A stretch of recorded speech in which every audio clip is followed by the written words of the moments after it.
Thank you, Mr. Chairman, for having this hearing. Thank you for all the witnesses for being here.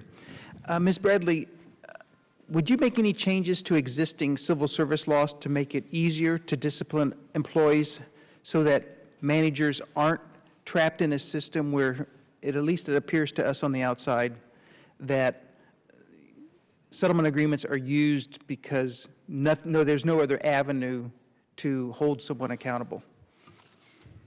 So there are some important and I think helpful provisions in the House bill on accountability as well as in the Senate bill on accountability that our department supports. I think that we've made clear in our public statements and in our testimony that we do believe in strict accountability measures. So specifically, what would you like to see changed? I guess I'm concerned about the disparity for VA senior executives that the bill language affords. So I spent most of my federal career at the Department of Defense. So for example, recently I was trying to hire our top procurement lawyer.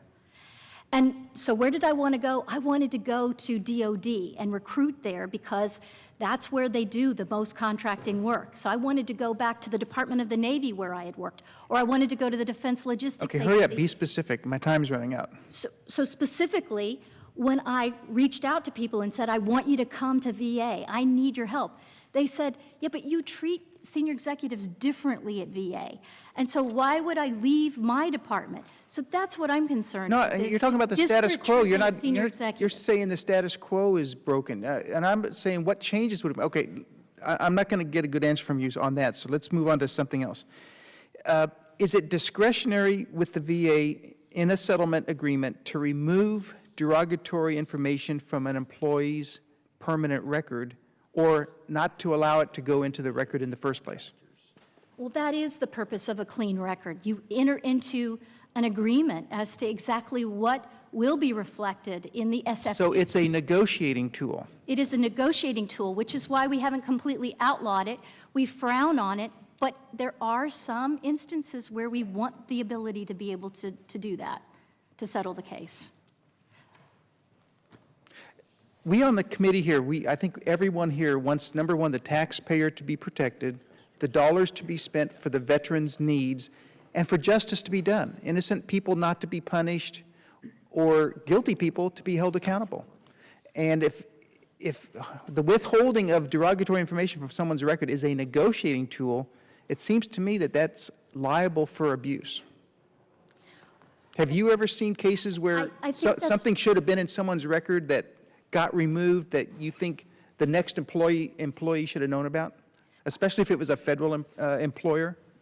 I think you're exactly right. I think that's why we've moved away from the use of clean record settlements. I think that's why the MSPB frowns on them. So I think that you raise valid points. I don't know what to say other than we don't use them regularly, as has sort of been depicted that that's the way we do business. Thank you. Mr. Brockman, how would you comment on this topic?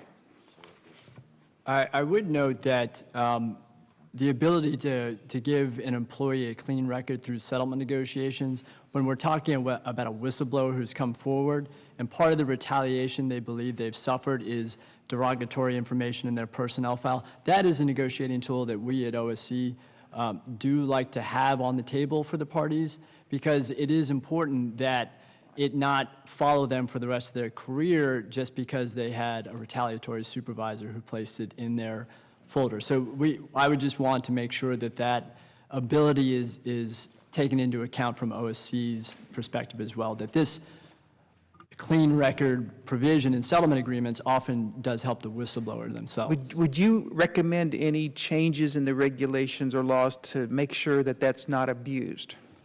I don't have any particular specific recommendations on the legislation. I can tell you one observation, one area that we have mentioned that could be improved is the idea of having a permanent office within the VA whose statutory mandate is to be identifying potential problem areas, whether it's in patient care or whistleblower retaliation issues, to make sure that they can proactively respond to those ongoing or upcoming problems instead of having to react to it once it's already spiraled out of control. So that's the type of more structural improvements we think would be extremely helpful. Okay, thank you all. I would note for the members that the